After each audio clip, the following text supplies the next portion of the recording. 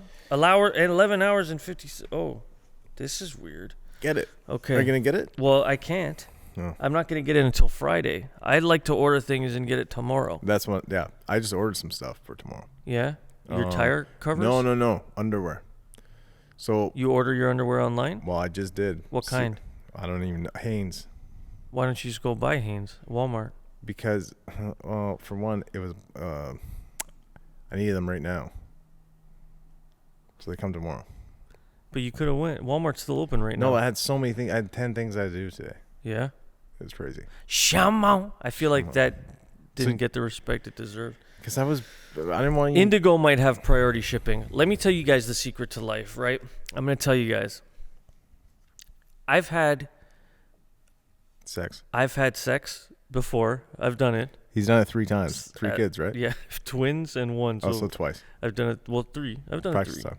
Come Practice. on now. I'm an international recording sensation, dude. Come on. The trick to life, and part of my, I've had a lot of lows, very low lows. I've had a lot of high highs. Part of what pulled me out of the sewer, I have to, now there's many things, but I have to give credit to the self-help world.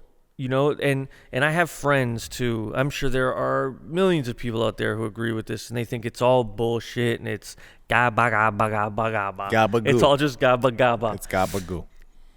But I think it's amazing because there's always something to learn. Now I will say, Don't touch me. I will say a lot of self-help books, they don't all need to be 260 pages long.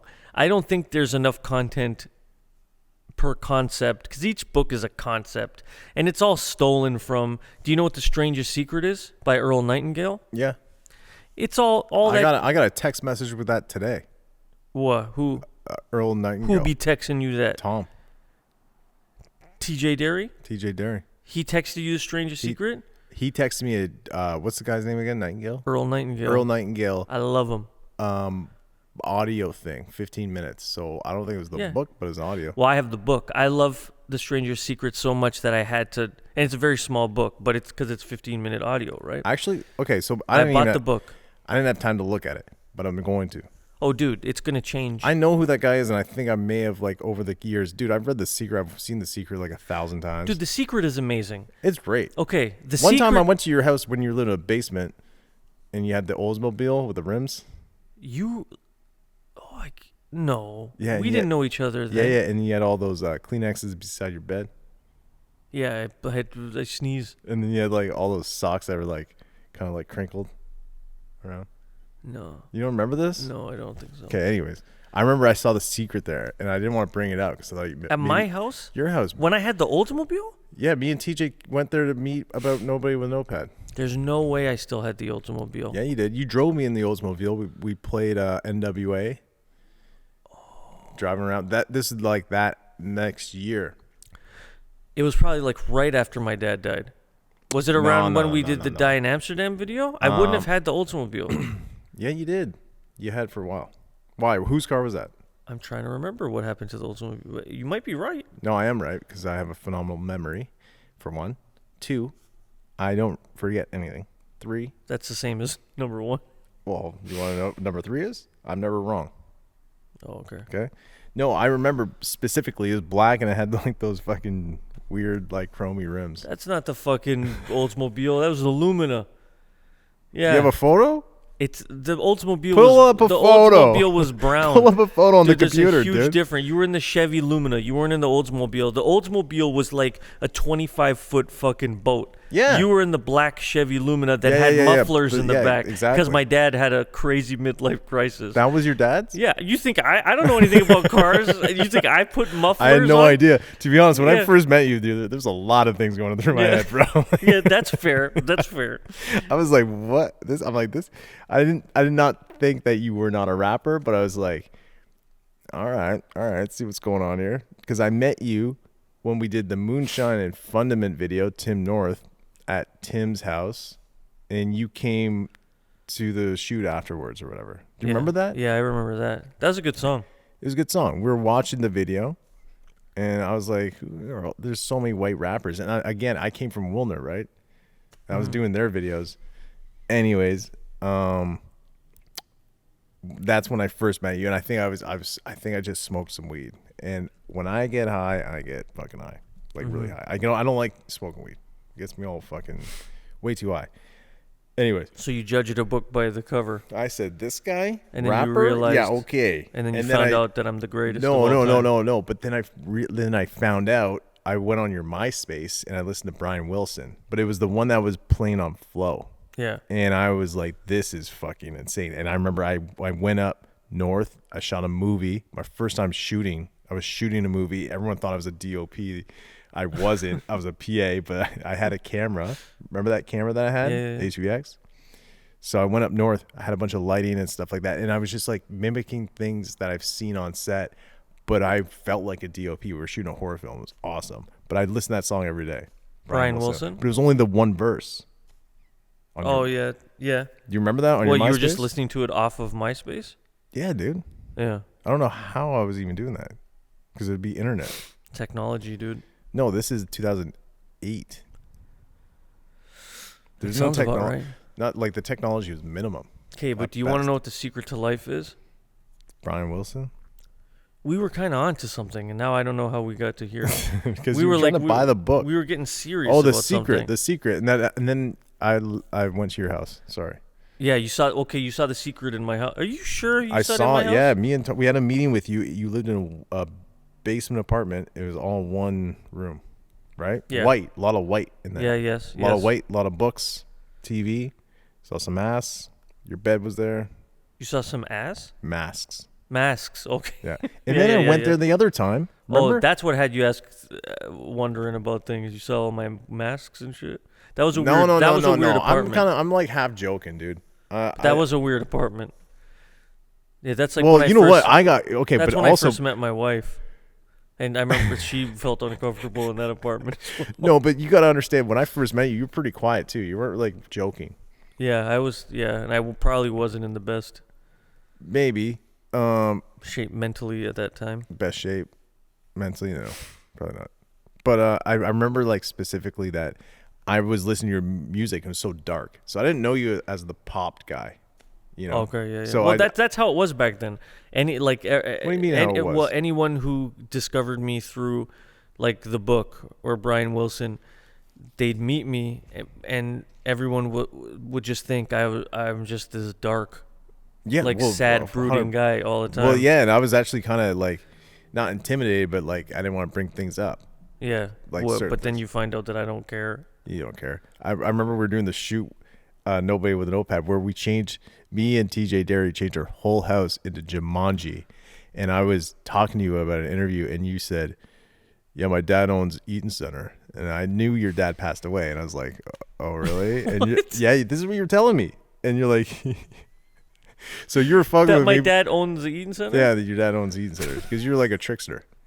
And I was like, so that made me kind of like uncomfortable because I was like, I don't know if I can joke back because, you know. Well, you just wanted to make a dead joke? No, I didn't want to make any joke. I want to have a conversation, but you wanted to joke around. What were you trying to talk to me about? Like, I don't know, about maybe doing a fucking freestyle together. I would have freestyled with you. Yeah. You guys brought all kinds of leaves in your house. I know, that was sick. Yeah. Anyway, so from that, I was like, okay, maybe the sense of humor was coming out at that point. Because the other meetings were pretty, like, they weren't serious, but they're like, you know, rap, music videos. We didn't really have conversations like from outside of that. Yeah. So then after, I think I started noticing that you had a sense of humor. I was like, where is this coming from? Because I didn't know that you were a funny guy. I thought you were like dark and scary. Yeah, well, that was a fucking weird time anyways. And just certain things I was dealing with, even just like with my family, and at that I was losing my shares in the Eaton Center at the time because my dad didn't fill out the beneficiary paperwork. So he didn't own it? Well, no, he was an investor. Oh. Yeah, you can't own the Eaton Center unless you're Timothy Eaton. True. Or yeah. Is he the owner? Yeah. Oh. Well, I thought your dad was. Anyways. No, but that kind of opened my eyes up. And I'm like, oh, then he's got a different kind of side. And then I was listening to your old stuff. I was like, fuck, I know these songs, which is crazy. Yeah, because I was huge. I was a Massive. celebrity. Well, for sure. Yeah. You know what I mean? So you saw The Secret, and then did you go buy it because you saw it at my house? No, I've watched it before that. My mom told me about The Secret when I was like 18. I watched it, and I told everyone. I told TJ about it. I told Pat Maloney about it. I told all these people about it, and they all fucking loved it. Dude, I'm going to say it right now. Yeah. And this is another clip. Look at me now with The Secret. The Secret, yeah. The Secret, no, well, it's complicated. It's hard, It is right? complicated. You got to figure it out. The Secret is fucking amazing. Mm-hmm. Now, where Secret gets the bad rep is the whole concept of, oh, yeah, man, they say you just sit there and dream about getting $100,000 and the check comes in the mail. That has been so, broken telephoned. Yeah. Garbage. That's not even in The Secret. No. Maybe there's one weird story about that.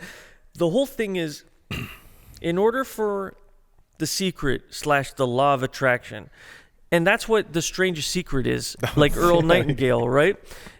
The whole concept of Earl Nightingale, which you're going to find out because you're going to listen to it tonight. Yeah. You are what you think about. 100%. You are what you think about. I think he even says there are 6 words that's it, dude. But if you can really fucking own in on that, it's 100% true. Whereas The Secret, that's exactly what it is. It's the law of attraction is real, dude. Let me tell you a fucking story, right?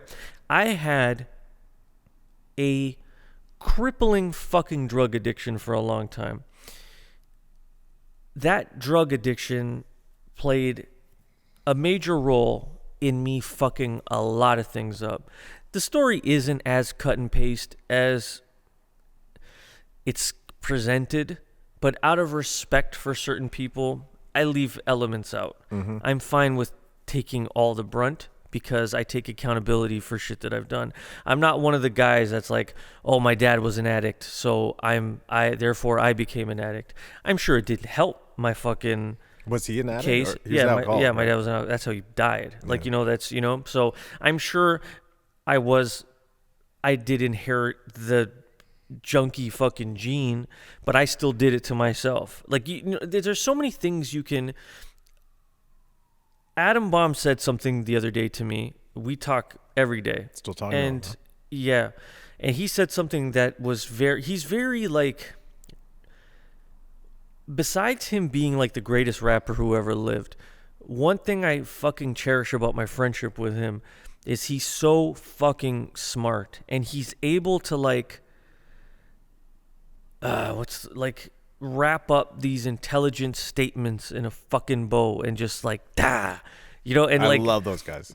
I'm not like that at all. I wish. It's one of those things where we'll debate about shit. We message all day, and I'll be trying to make a point, and I'll say 400 words, and then he'll just say this one fucking 8-word sentence, and it's just everything I'm fucking bumbling around, and it's beautiful. But he said something the other day. We were talking. I don't want to get into what we were talking about, but basically about people who play the blame game. It's never. People rarely take accountability for their own shit. Oh, yeah. It's always someone else's. And I used to be that. Dude, I was that for a very fucking long time. And it took a lot of therapy and rehabilitation for me to finally get out of that. And when you free yourself of that, life is so much better. But he said something along the lines that if you keep... See, I can't even say it. Yeah, can we get him here or what? Yeah, we should call him. Fucking but hell. it's one of those things where if you keep fucking blaming and blaming and blaming, you never take accountability. There's no accountability taken. Therefore, you never learn or you never grow. Like, sure, I can say, well, I was an addict because my father was an addict, and he was an addict because my grandmother was an addict, and my grandma, you keep, always, yeah. And then the same, like the whole thing, well, they tried their best, so this was better. That generation was slightly better than that generation, and so on. Or you can just say, I fucked up. How do I fix this so we end the cycle? So The Secret, that wasn't the point that I was trying to make with all of this. No, but like my dad was also an addict. Yeah. He's still alive. Obviously, Yeah. he's getting smashed by nunchucks and stuff. He's He's fighting 25, 26 years sober, I think, now. There was a reason. We finally got serious in this podcast. And No, I lost okay, The my train of Secret, I thought. think, is a stepping So- stone. You got to watch that, but there's so many other things to it. And you can't just, like, sit and do something. But, like, Okay. I do feel like if you put the work in, which The Slight Edge also coincides with The Secret, because Sure. it's like, okay, what they say is there's a graph, 5% this way or 95% that way. So you can be the 95% or the 5%. The 5% is going trajectory this way. The 95% is going this way, but you're putting in the work. And they also say the people that just blame everything are going this way. They talk about that in the book? They do. That's why I wanted to talk, but you were on a roll. That's awesome. Yeah. Well, you're saying it now. But Well, see, I'm okay, that here. was another thing But I I didn't wanted wanna to forget say. about it. The trick to life, the trick to success Yeah. is it's all about, and I'm sure this is the slight edge, it's the small fucking victories. Small It's ones. the small movements. Yeah. Like people used to say to me when I was putting out like 3 albums a year, people like, how the fuck do you do that? Like, Yeah. I used to hear that all the time. Like, how do you fucking, mind you, not all of it was amazing shit. There are some songs I wish I didn't release, but that's just the machine that I was running. But people would be like, how the fuck do you do that? But if you really think about it, it's not that impressive. It's just a majority of people don't do it. Like, okay, you have a song, 2 verses and a chorus. Now, I think it's pretty not impressive, everyone by can, the way. Okay, well, I I think it guess if is. you don't write raps, right? But could. but if you actually woke up and wrote a verse every day, it's actually not that hard. No, Like, you know what I'm saying? okay. Like, you can write 2 or 3 songs a week. Well, that's the 10 pages too. It's easy to Yeah, do it, yeah. and it's easy not to do it. That's another thing in the Slight Edge. So it's probably pretty easy for me. Again, with even Island Diaz, it's very easy for me not to do a sketch, but it's very easy for me to do a sketch. No, it's easier to not do the sketch, which is why most people don't do the sketch or they don't Okay, write yeah. the songs Yeah. because it's in the grand scheme. What do you really want to do? Do you want to wake up and work, or do you want to watch TV when given the chance? No, for sure. Or relax, or look at your phone, or whatever. You'd rather do that because it's the easy way out, and that applies to even like the blame game. You know, it's so easy 100%. for someone to say, man, I'm an addict because my dad was. Yeah, that's the easy fucking avenue to take. I wish I didn't burp there. It was a bit of, it was a poignant That was moment. beautiful, though. But, That was magnificent. but it's the easy fucking thing to do. And 100%. and that's why when people are like, oh, no, it's impossible to make it in music. It's impossible to make it in film. My dad, his classic line was, it's 1 in a million, kid. I remember and that. You're not it. I remember It- that it's from a fucking straight song up. in the book. The Stars, I say it. It might be on Let the Children Die. Yeah. But like that was his classic line. He goes, when I remember telling him, like, I don't think I want to go to college. I want to take a shot at making it in music. And he'd say, it's 1 in a million. It's fucking 1 in a million. And I don't think you're that. Is it 1 in a million? Or is it a combination of majority of people are too afraid to follow their dreams, and a lot of the people that do suck? It's just Yeah, no, unfortunate. for I'm sure. not trying to be shitty, but like, No, you're right. I mean, I think it's a combination of things. I think it's definitely the law of attraction, because you got to think about, even David Dash, he says if he wants something, he's going to go in the future, think about what it is, and then he's going to figure out how to get there. it's not. Yeah, You still have to get up and do it. But that's where when people shit on The Secret, right? Yeah. That's where they lose touch with the concept. Yeah. Because you still have to have your thing. Yeah. Like, I'm fortunate in a sense, you're fortunate in a sense that you have your thing. You have your film, you have your sketches, your characters, your rum. You have your passion. You've discovered what you want to do, what you're here to do. I am fortunate that at a young age I found well, maybe I'm unfortunate. I would have been better off if I fucking went to school. But I found what I loved and what I wanted to do. See, like, I love Tony Robbins. Tony Robbins changed my fucking life in a fucking million ways. I worship that guy. I listen to the hate. Say what you want. I don't get, like, it doesn't bother me. All of my friends are like, you like that fucking dude? Well, it's but, all dude, it's for you. It's not for anyone else. It's yes, for you.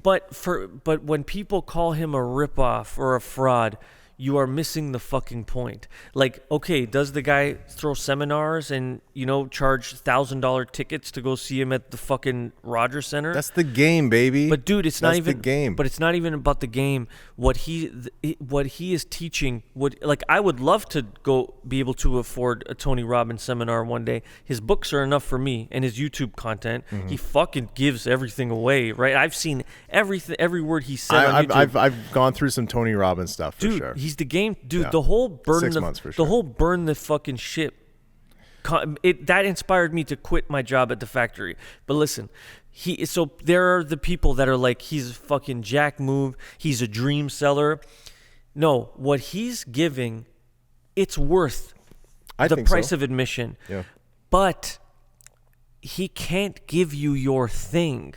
Like, okay, sure, if you can come up with $1,000 or $500 and go see one of his seminars, you can get all the information and get inspired. But if you don't leave the venue without a fucking destination, then what's the point? And I think that's the missing piece for a lot of people. And that then people get bummed out because they're like, whoa, he was going to teach me how to become a millionaire. Well, he is teaching you how to become a millionaire, but you have to know what you're going towards. Like, you don't pay $1,500 to go see Tony Robbins and then he tells you everything that you can do to change your fucking mentality and then say, you're going to fucking design toilet bowls and you're going to sell spatulas. Whatever your fucking passion. Like, I don't need 100%. Tony Robbins to tell me that I want to be a writer, that I want to be a musician. I've discovered that. But most of the people, they don't have that. And they think they're going to go there and everything's going to be served to them on a platter. No, you still have to do the work. Same with The Secret. Same with the law of attraction. It works. But you got to know where you're fucking going. You can't sit there as like a blank canvas and it all magically fucking... No, for sure. And a lot of people that are actually successful and bash on The Secret and stuff like that too, they're always just like, oh yeah, you can just like focus on $1 million check, whatever. I'm like, yeah, but there is more to that. And people do miss that part. And that's the biggest part. It's like, yeah, of course you can the rum, I thought about that rum for years, and then me and Chris Jacks, shout out Chris Jacks, Nickel 9 Distillery. Yeah, I love him. I love him. Can I say something weird about him? Don't tell him. Don't tell him. Okay, yeah. I like his face. Not in like a gay way. I just like that guy's face. Whenever I see him. He's welcoming.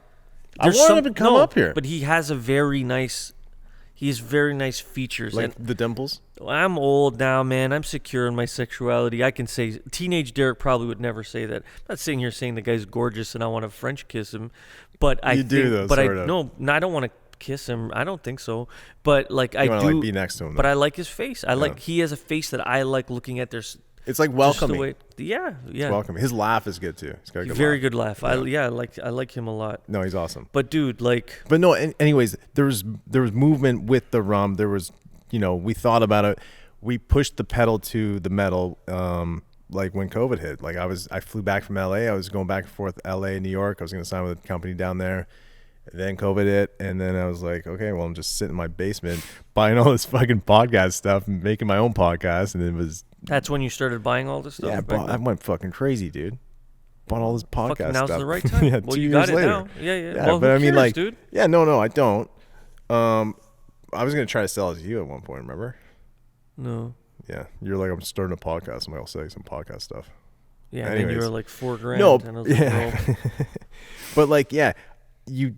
People definitely miss they missed the connection with the Secret. I think that you gotta watch The Secret and then you branch out to all this other stuff like Tony Robbins, all these other things like the But Slight Edge. it's all connected. It all You're derives right. from this. It It could all all be derives one from book that's 100 pages. Dude, 15 pages, The Strangest 20. Secret. Give him But 20. or it's from like, but I might be, don't quote me, but I think it's from like old Buddhist philosophy. Like that's where it originally is from. But it's just like same thing. Like you are what your thoughts are. Yeah, totally. And that like, dude, if you live your life being miserable and and I have friends that are like that. They're just fucking angry at everything. Same, dude. And I just can't like. And I used to be that guy. Yeah. Like I used to hate everything sucked. Everyone sucked. Everyone was trying to fuck me over. Did I ever suck, I was in your opinion? no, I don't think so.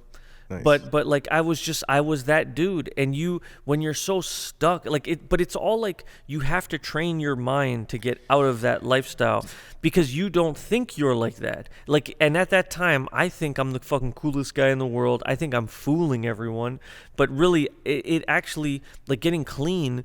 That was a major part of my struggle, was having to accept the fact that people trying to accept the real way people saw me. Like I was like, oh my God. Like, so when I listen to people that are just miserable like that, all I can think about is, oh my God, I used to be that guy. But like, so here's a law of attraction story, right? And it's not, don't get caught up in the fucking $1 million check. Oh, dude, hold up. Uh-oh. Did it just stop? Are they all out? Okay, this one's still going. Time. Yeah, we're doing this because you were on a rant. Yeah, we can't lose unless we put like an image. No, I'll put you an image, and then we'll just put the voice. Like a it'll be loop it? South Park, yeah. Okay, so anyway, we were man. getting on, but there's a few things I really want to talk about. I think we hammered the Okay, well, let me tell my quick story, my law of attraction. Fucking hell. Well, that's what I was let's about do to it. get into. Let's get it. So I was leading this miserable fucking existence. Everything in my life was going wrong. Everything. When was this? A couple years ago? 2015. Okay. Maybe 2014, 2015. Everything. My relationship with my wife was kaputs. My fucking music, I didn't give a fuck. I just tapped out. I checked out, right? And a lot of bad things happened. You know, a lot. And it just was a fucking tragic time. And I got to a point where, well, the exact turning point was my wife had left me a voicemail. And it was my daughter crying for me. She was, I don't know, maybe 3 or 4 at the time. And just crying, wanted me. You know, we weren't together. And so that hit, you know, and I was like, okay, fuck. Like that finally something got through to me. And, you know, I was so bad in my addiction. It was a matter of time, you know, and it's hard to just say something like this and not expand, but a close friend of mine passed away from an accidental overdose, and I found him. So a lot of fucking things happened, but this voicemail hit. So I decided to go to rehab and to go into this program at St. Michael's Hospital and to get clean. But the crazy thing is up until that point, I was the most pessimistic, negative fucking piece of shit. Everything was garbage. Believing in God was garbage. The universe is garbage. Law of attraction is garbage. None of it was fucking real. It can all suck my ass. It's whatever. But the minute I just decided to kind of change my mind and change the way I looked at everything, and change and start to accept things and to at least try to be positive. The minute I did that, everything fucking changed. Like the entire fucking landscape, like even down to like my relationship. There was a time that if you would have even told me, hey, you know, you and Mel are going to be back together one day. Not even just back together. You guys are going to have more kids. Like, I would have laughed. She would have laughed. There was no, like, it was fixing. fucking done. Like, you know? But the minute I changed, everything changed. And I don't want to, like, sometimes I feel weird talking about, like, it's not even supernatural, but just like the universe showing you signs. I am a fucking, and this is, you know, another 2-hour podcast, but like, I'm a true believer that the universe, you know, when people are like, show me a sign, show me, if there's a God, show me a sign. Yeah. I truly believe that the universe is all, see, I don't like saying God, but I do believe that something is happening, like something, and I don't know, like I spoke to a friend, they're like, yeah, because we live in the simulation, man, and they're dangling. Maybe, I don't fucking know, but something's happening. The whole trick is, though, I believe that the universe is showing you signs every day. You just have to see it. And I don't know if that's seeing an opportunity in something. And the reason why I say this, and my number one example, we come back to Atom Bomb. I used to work with Adam. We worked at a website design company together. I worked in the collections department, and I think he dealt with SEOs and shit like that, online advertising. And so we'd spend lunch together and fucking every day and just talk shit and kiss. And but so I left that job, hit fucking solid rock bottom. I don't think I talked to Adam. I don't think I spoke with him for 2 years. Like, no contact. We didn't talk at all. And I go to rehab. I meet my doctor, Alex Cottarella. He's assigned to me. Changed my life. Saved my life. That's a whole other fucking story. I leave feeling like a new person. It's a struggle. It's not easy, but I've made the decision that drugs are going to kill me. I got to get these out of my life. And it's going well. I think I went to rehab on a Wednesday. And I hadn't had a solid job in a long time as well. I was as much of a piece of shit as you can get. You know, just a loser from all fucking angles. You were making money off rap, though, no? No, not really. No. Okay. No. No. Just like, no. I'll be, right. You know, sometimes you try to think of clever ways to package it. No. Yeah. I never fucking made money. I don't know. Whatever. Who knows? Never fucking, yeah. So, but I did make money. And at one point, I had like a $250 a day addiction. And I fucking made it happen because drug addicts are very resourceful. Anyways, I didn't have a job. I go into rehab. I think it's the next day. And I had a fucking dream. I'll never forget it as long as I fucking live. When I was like 8 or 9, there's a mall in my old area. It was called the Lawrence Square Mall. I don't know what it's called now. I don't think it's called. It might still be called that. I don't think so, though. And it's like on Lawrence and Marley Avenue, like just by Lawrence and the 401. It's not a great mall, like just like a Canadian Tire or whatever.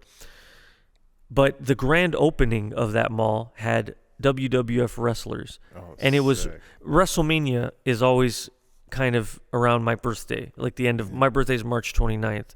So my mom took me and a bunch of my friends, and it was like Hitman Hart was there, the Rockers. I was in an elevator with Shawn Michaels and Marty Jannetty. No way. Fucking Coco Beware was there, like Greg the Hammer Valentine.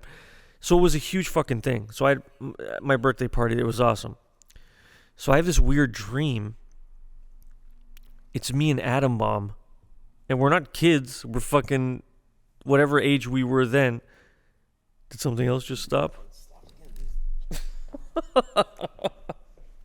This is the universe giving us a sign that this podcast is over. This podcast is done. Time to go home. No, this was going to stop, but we have it on this. So. This one's going to be good.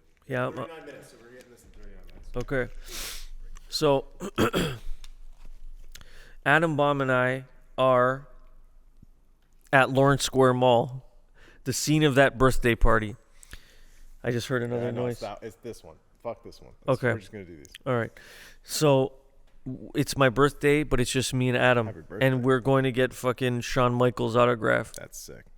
I wake up the next morning, and I'm living with DJ Tech 12, who produced and DJ'd for DL Incognito, another one of my very close friends. I'm sleeping on an air mattress in his fucking solarium. And I remember thinking that was a weird fucking dream. And at that same time, I also grabbed a copy of The Secret. So the law of attraction was being reintroduced to me. And so I remember thinking about that dream and just being like, that was weird. Like, and I started to kind of analyze it a little bit. Like, why did I dream about Atom Bomb? Like, you know, like just trying to put pieces together. And I just thought, let me call him just to see what he's fucking saying. Crazy long story short, I go to rehab 2 days before. I'm getting clean. I dream about Atom Bomb. I call Atom Bomb because of this fucking weird dream. Not only does it like kickstart our friendship again, but I also end up finding out that where he was working at the time, they were hiring, and I had a job. I had a job interview the next day, which was Friday, and I started Monday. Like, you know, like, but it was all just like like back on the avenue to getting fucking. And I remember calling Mel or texting her saying, hey, I got a job interview. And that made her fucking happy. And I remember I borrowed clothes from Tech 12, like a shirt and a tie. And, you know, and I was like, and I'd lost a lot of weight at that time. So I was like, I was looking pretty good. And sending her pictures and that. And that was our relationship. So that's when you got back with her? No, still a lot of work. It was about a year's worth of work. But that was the first step. Okay, that was maybe our first conversation in a while that wasn't angry and tense. You know, but like, that's like I said, I feel like you're always being shown signs. You just have to fucking see it. Back to positivity. Even if it didn't work, why not like doing things? Why not be having a positive outlook on life? Like, that's what I say to everyone. Everyone's like, well, I don't really think it works. Like, really? Do you want to really just talk like this? Well, I don't think it works. Like, you sound like a fucking idiot. And also, who wants to be around you? It's tiring and it's toxic, dude. Yeah. And I was that guy. And even at a time when I remember like talking to friends when I didn't even have a job, and friends are like, dude, why aren't you working? And I remember being like, oh man, there's nothing out there. I tried to find a job. And then that was another thing. Blame game. It's always the blame game. Yeah. See, even this job with Atom Bomb, I think I worked there for 2 months, right? Yeah. I got let go, but then that night I remember being so upset because I'm just like, this sucks, dude. I tried. It was a fucking call center job, right? Like, it was not the best, but I just couldn't. I'm not a salesman like that. But it didn't work out. I didn't peg you as a salesman. It didn't. Well, it didn't work out, and I remember being depressed and mad, like, but kind of dipping back to the old me, and then I fucking go to Tech 12's, and I go home. The next day, he had a friend over, and he's like, but this connects to you, even just saying, why not just do things? So I remember I just wanted to sit at home and be miserable. I was even like, sometimes that's nice. Yeah, but it's the easy way out. Like, trust me, I go through that. It's the easy way out, and I even started thinking about like pills again. You know, like, so that was your addiction, was pills, right? Yes. Not opiates. Coke or anything? No, never. Pills. I like Coke, but not addicted.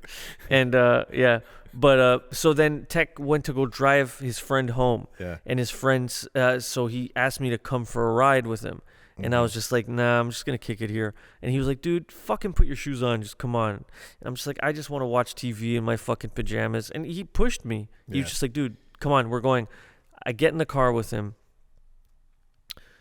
And like I said, this isn't a glamorous story, but this is the law of attraction, dude. So I went for the ride. Something that if I didn't do and just stayed home, who knows where my life would have went. I don't know. But we were driving, and I'm just looking out the window, and we're at Queen and Lansdowne. And there was a big sign just across the street from the TD Bank, and it just said jobs, and there was a phone number. Again, long fucking winded story short, I called the number right there. You know, and here I am 10 minutes ago, I just wanted to sit at home and do fuck all. Mm-hmm. I make a phone call. Next thing you know, I'm down in the office filling out paperwork. The next morning, I start at this factory by the airport, which I stayed at for almost 5 years. Like, you know, but like, you know, it's not like the greatest opportunity in the world, but it gave me a job where I stayed long term. I built my life back off of that job. It gave me a place to go every day. You know, it was, you know, but you need these things to rebuild. Yeah, with those things, I think if you have something going on, like, again, I've been pretty fortunate. I make money in like film and like whatever, and I'll always figure out how to make money. I've always been pretty good at that since I was a young kid. I've always had to, though. Like I said, I used to be the kid selling chocolate bars or cigarettes out of my locker. Yeah. You know, so I've always kind of figured out how to make money. But even if I had to get a job, and I've had a couple, or something that was below what I thought I should be doing, I just always thought of me working for myself, like investing in myself. I have to make money, but I'm still doing what I'm doing. This is just something that I'm investing into myself. You know? So you've never had jobs? I've had like when I was young, I was a gas attendant for the mayor of Wasaga Beach. Really? Yeah. Wait, what do you mean for the mayor? Like, he owned the gas station. That's amazing. It was pretty cool. He got me into like Wake Stock, like the bar concerts, when I was like 15. It was his mom that owned it, and then she passed away like a year after that I got the job. But yeah, it was a fucking good job. Worked at Blue Mountain, renting skis out. I worked at the main end. Yeah, have you been to Wasaga Beach? Of course. Yeah. Yeah. So the main end, you know, like where all the Genos go? Yeah, the drag. Yeah, the drag, bro. Worked there inflating inflatable boats. That must have been a good job, though, on the beach. It's all right, man. I used to pocket all the money. So you come here and it would be $2 for me to fill it up. So, you know, usually like the guy the summer before would be like $150 every couple days. When I would do it, it'd be like $20. I would just I just have a bunch of toonies and stuff in my pocket. Because I was like, yeah, of course I'm like, it's air, dude. Yeah. I'm taking this. But yeah, no, again, like when I got into film, I was just in film, because there's so many different jobs you can do in film too. So like me being a PA or something, like to this day, if I needed money, I have no shame. I would do whatever. Yeah. You know, I'd PA, Same. I'd do fucking anything. Yeah. But I'm still working for myself in my mentality. I'm still doing it for Island Diaz or Roger Diaz film. I'm still doing it for me. And I think, you know, it's humbling too. Sure. You know, I'm sure at the factory you're probably writing rhymes like Eminem in 8 Mile. He also was at a factory. Remember that movie? That's a documentary, basically. Yeah, of my life. Yeah. Of my life, yeah. But no, I mean, yeah, the secret, it's basically you just got to fucking work at it. Like, there's multiple things you have to do. If you're not doing it, then I don't know what to tell you. Yeah, it's not just you think you wish for also, $1 million check. You bought in that book a few times, because I saw it in 2008 in your apartment, and then you bought it again in 2015. Yeah. I have bought it twice too. Yeah. Well, and that's how like Rhonda Byrne is rich, making money, dude, because you lose it. Yeah. And their little book. You know what else is a good book? The War of Art. Never read it. By Stephen Pressfield. Never read it. That's the book you read. Yeah? You read that before Johann Hari. Really? Yeah. Okay. War of Art will change your life. I think we should probably, like, your fans are probably trying to figure out when you're going to talk about some music. Yeah. We don't have to. I talk about my music all the time in my music. Let me these ask you. These cameras are about to shut off any minute now. Yeah, I know, right? We can't trust them. That's still got the red light on. We're still new to this, man. I'm still trying to bring the fucking videos up from YouTube. Well, we can do it again. Yeah, we will. One thing about your music, sometimes when I'm listening to it and I'm having a bad day, I'll throw on some Decisive, because I can relate to it, for one. But do you think putting those lyrics out sometimes, like the David Spade record, you know, I know you're accomplishing something, but do you think it's like pushing out negative energy at all? No, I don't think so. Okay.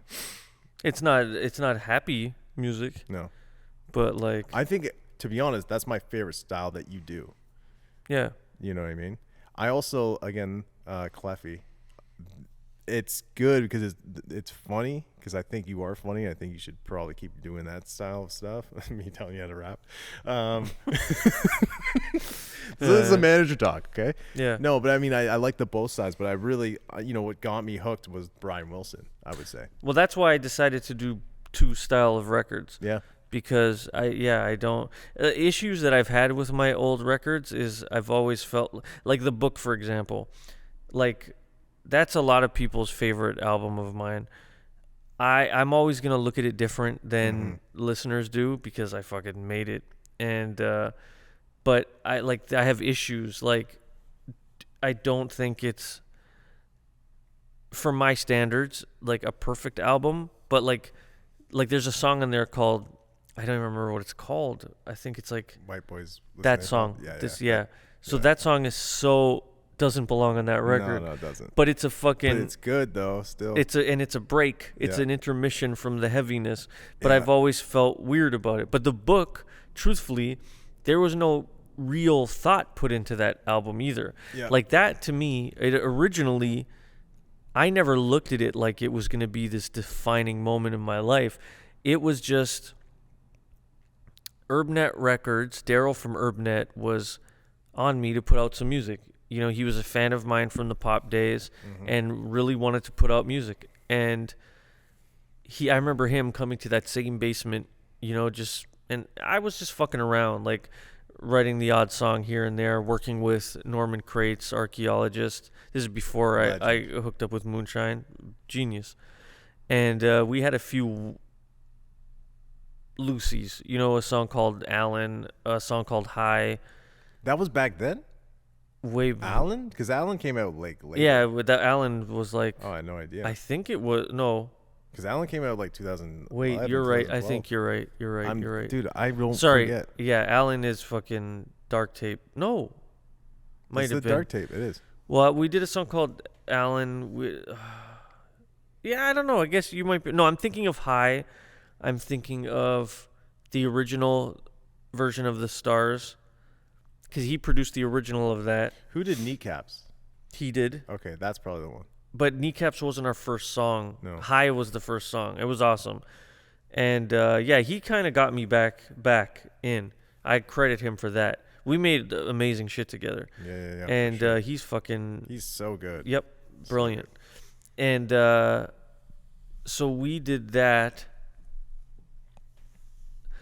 So my goal, I was more focused on Let the Children Die.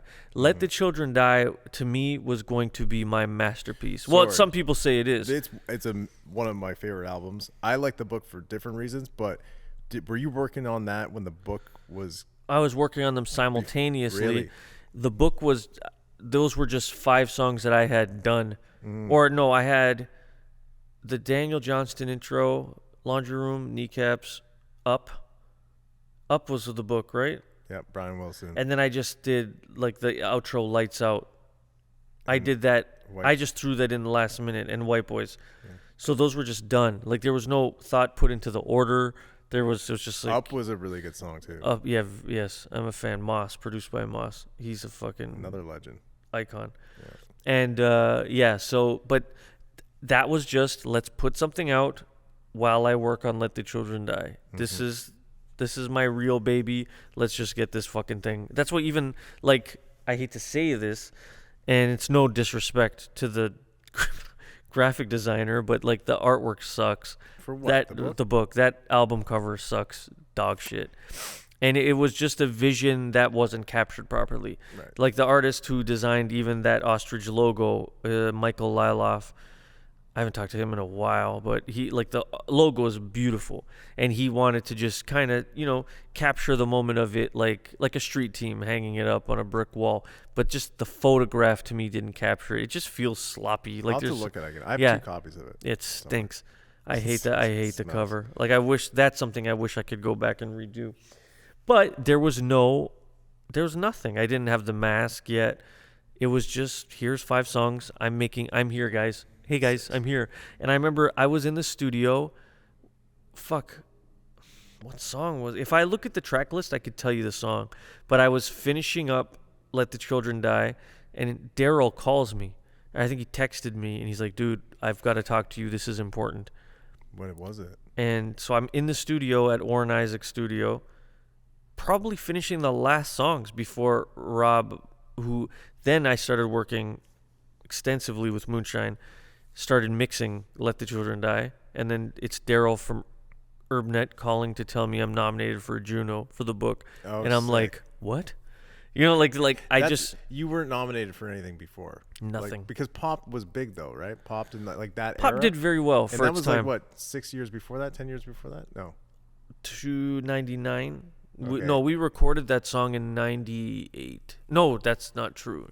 Yeah, no, that is true. you're on the trajectory of like becoming. Yes, Something it big. was starting. It was doing. It was that single did relatively well, good and bad. Yeah, but why did we bring that up? Why did Pop come up? Because of the amount of time between. Oh yeah, it was a lot of time. Yeah. I just made that up, but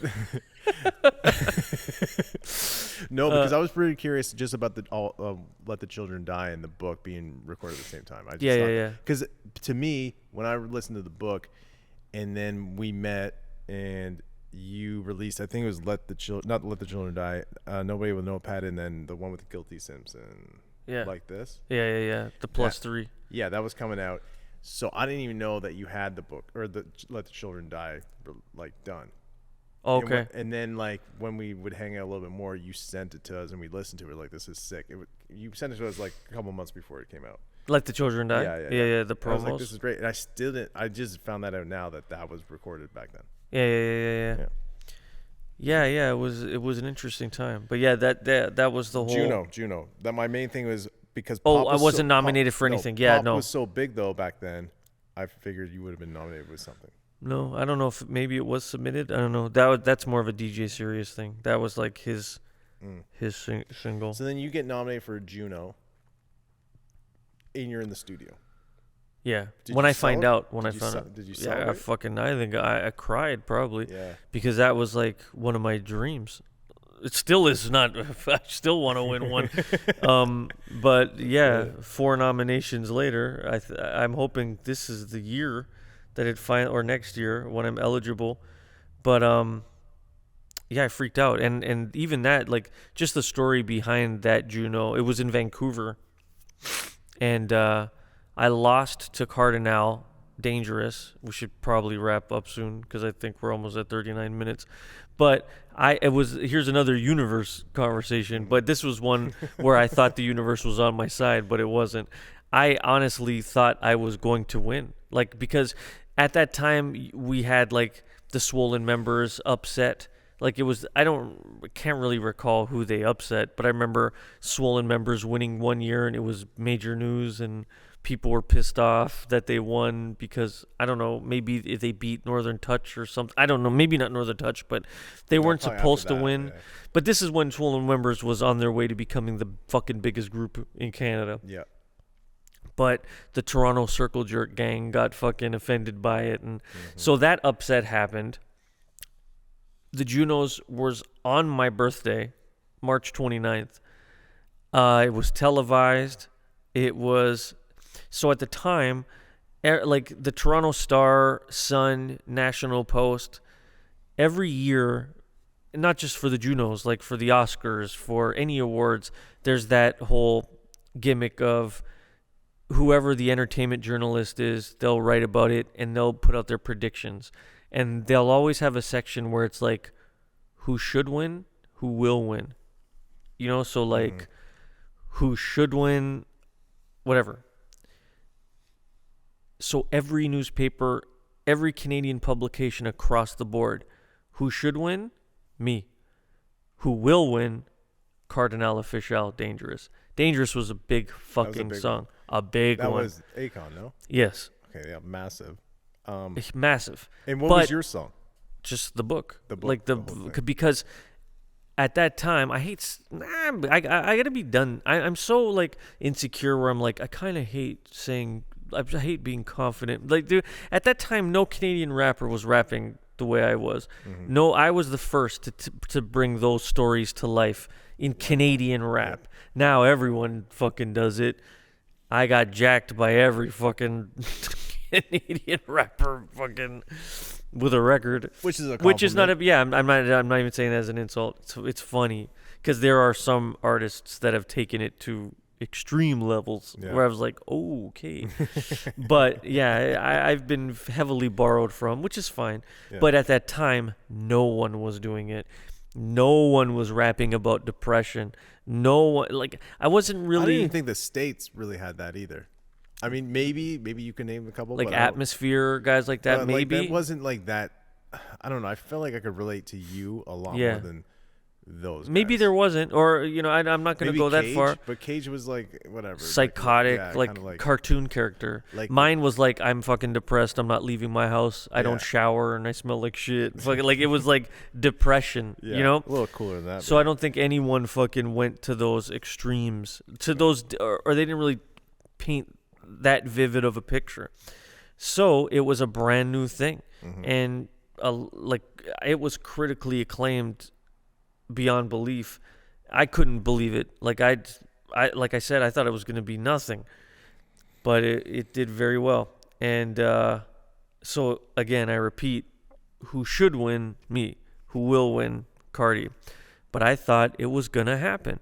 And I went to Vancouver with my girlfriend at the time, and just everything felt right. Did they fly you there? I've always wondered. Well, that. there was they have programs that you can apply for, and they give you, like, they did. But they don't fly everyone there. Like, you have to apply, you get approved. I don't remember it, but there was something. Okay. They help artists. So I did, And so you get there. That must have been a surreal thing. go to the gala dinner. I'm seeing, like, I don't know, like Neil Young and fucking crazy shit, right? It's just a trip. You're seeing everybody there.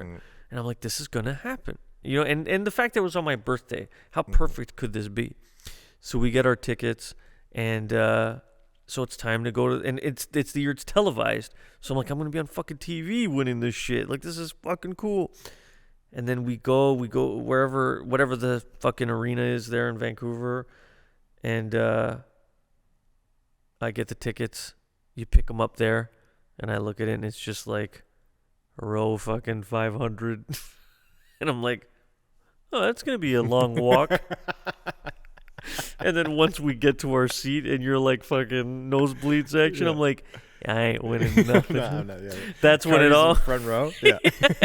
Like singing along with Michael Bublé. He's got 3 fucking cameras on him. He's performing, like, they're like, yeah, it's over. Akon's there, like, presenting The fucking. popcorn guy won't even come up to your section. Yeah.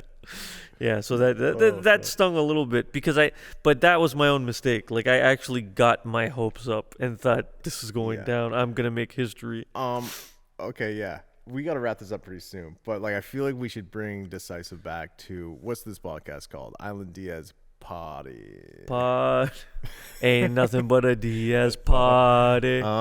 Thank you guys for joining. One thing I will say is, thank you for having me. You're welcome. I mean, thanks for coming. It's funny that we're ending on that. Yeah. Like that. We're just let's done. Okay, well, I think we can get one more story out. No, I don't. There's probably not. I don't should think so. wind it down. I feel like every story. Well, we just leave them wanting more. Okay, cool. Because I don't want to get into another story. What? So me and him I'll tell them something serious. Me and him chat all the time, and then we don't chat for like 2 months, and then we'll chat again. Yeah. And then and then he thinks I'm someone else. Like, remember that my number, you thought it was some guy from high school?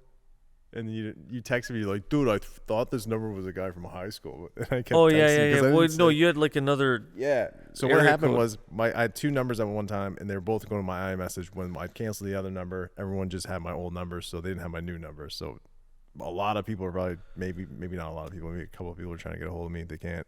It's probably better that way. Anyways, I'm glad this happened, but the last conversation we had is he was pissed off about Dragon's Den. Yes. Yeah. Yes. More pissed off than I am. I'm not pissed off at all. It had to sting a little bit. You don't think so? No. Unless you're seeing the positives always from it, which is amazing. But but you're my friend, and I just got But you defensive. know how hard I work, though. Yes. Yeah.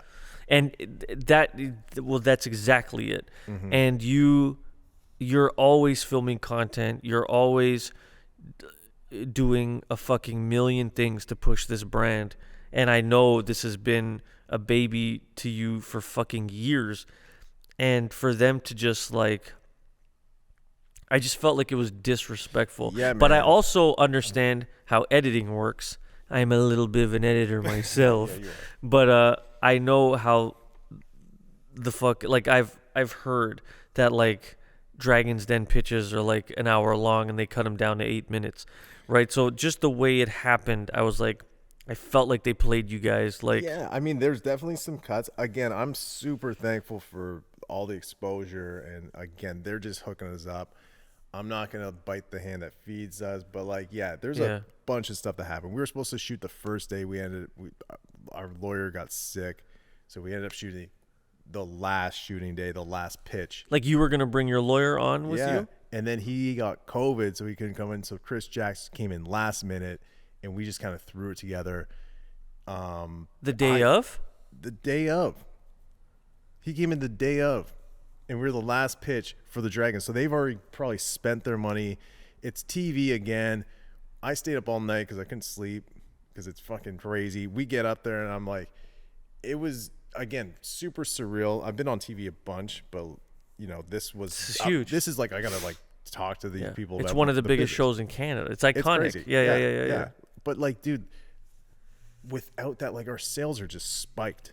Like for real? Oh yeah, dude. We sold like a lot of bottles in the last 2 weeks since like it's actually, you know, marinated in people's houses and stuff. I don't know if that makes sense. I guess because it didn't go. Well, my wife went and I. Did she watch it with you? Yeah, we used to watch Dragon's Den religiously. Okay. Like there was a time in my life where I was grotesquely, does that make sense? Maybe. Obsessed with that show. Really? Like I would only watch it. Like I would PVR them and I would just like we can go back. If you pull up ones from like back in the day, I wanted to be on that show for the film student. I willed it. I wanted to be on the film student. We got asked to be on the show. Your movie. Yeah, the movie. Yeah. I wanted to be like a segment on there. So like it was already in my mind back then that I wanted to do it. Just so happens 10 years later when I start something different, we just get on. Like we didn't. Okay, so what happened is a producer friend of mine posted our stuff, and the executive producer of Dragon's Den asked if we wanted to be on the show. So they saw our stuff. They're like, these guys look fun. We still had to audition and stuff, but they came and approached us. And you I was were like, invited. sure. Yeah. There's 10,000 businesses that applied. There was 120 that went to film, 80 went to air, and then we became one of the 4 top pitches. So it's like I'm super fucking stoked. That's amazing. It's amazing. It's amazing. And it's just like back to the law of attraction. Somehow I willed that. Sure. Did it go as good as I wanted? I think so, because I didn't want to deal with those guys anyways. Like You we didn't? didn't want the deal. No, fuck no. You We went didn't in want a there- deal? That was a bullshit deal. We went in there saying $100,000 for 20% of the company. No, it's worth more than that. And we needed to do something. Yeah.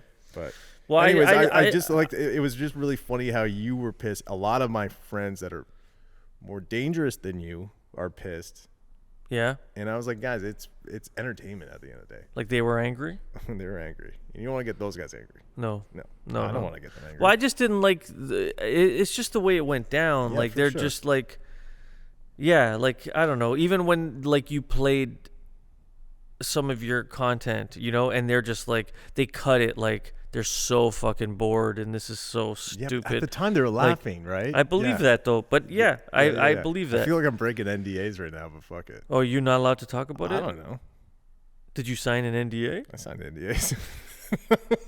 Well, I guess you can talk about it. It's happened. We'll get the lawyer to fucking figure it Well, out. like, you know, I don't feel like that is anything illegal because they fucking insult you. Like they're not worried about your feelings, you know, like so, dude. Like, and then when the I don't know what her name is, but I guess Arlene. No, not Arlene. The other one. Oh, Majid. Majid. Like I'm assuming she has an alcohol company. She has an alcohol company. I'm not gonna list any of the brands, but yo, dog, I've never heard of any of your shit, and you passed on the biggest, quoting myself the biggest rum brand that's going to sell in the next 5 years. Well, but they all said the drink was amazing. Yeah, and they also said now I'm getting petty, but they also said to come back in a year. I will come back, and I won't take the deal, and I will sell this company for a lot of money, and you guys are going to be fucking pissed off. But that's cool because I'm with Derek, pissed off. Christoph, pissed off. Well, and then the little dig she said, you guys are stock bottle. Like, what was that supposed to mean? Like, dude, you check out her shit, bro. It's like, honestly, it's fucking.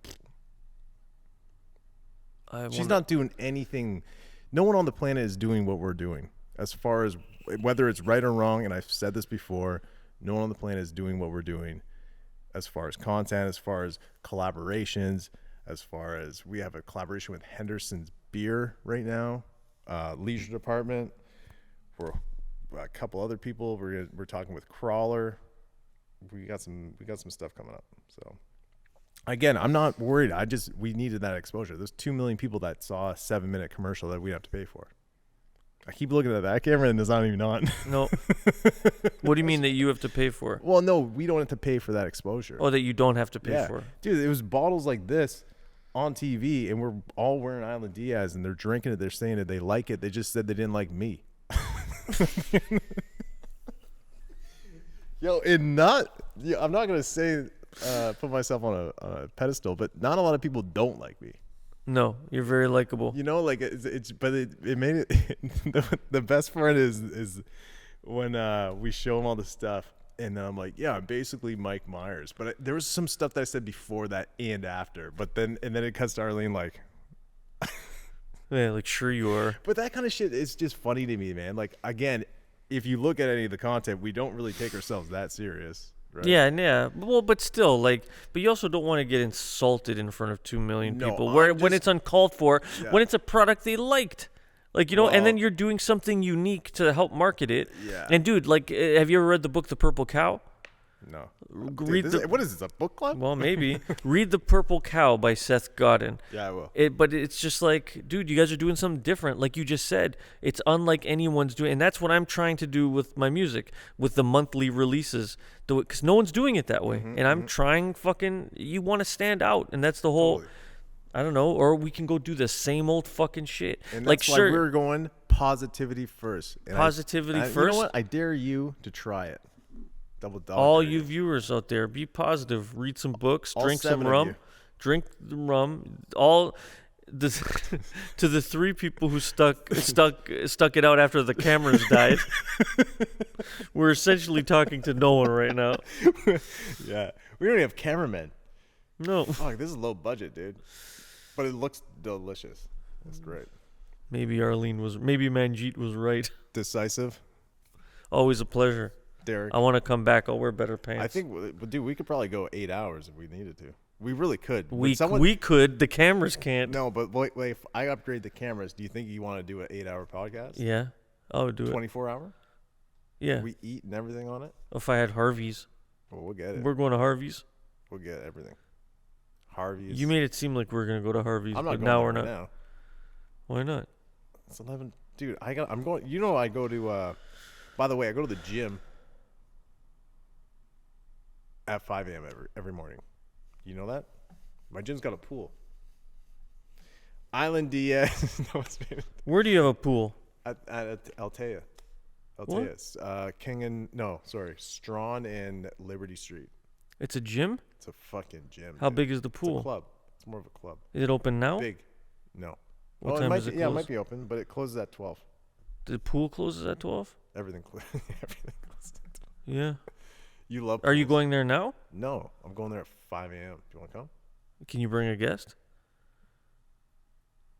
I'm Roger fucking Diaz, bro. I can bring a guest. This guy invites me. They can't even bring guests. I can bring one. I'll go swimming. Tomorrow at 5 a.m.? Yeah. Really? I swim. At 5 a.m.? We'll talk about swimming next podcast. I swim at 7 a.m. I know he's a big swimmer. Again with the fat jokes. This son of a bitch. Full circle. Mr. fucking Woolner. Yeah, Nunchucks. There we go. All right, guys. No, thank you for joining. Again, thank you for coming. I'm going to Harvey's. I'm going to Harvey's. Working title, Island Diaz Podcast, but I think that's going to be the title because we do it all, baby. Boom.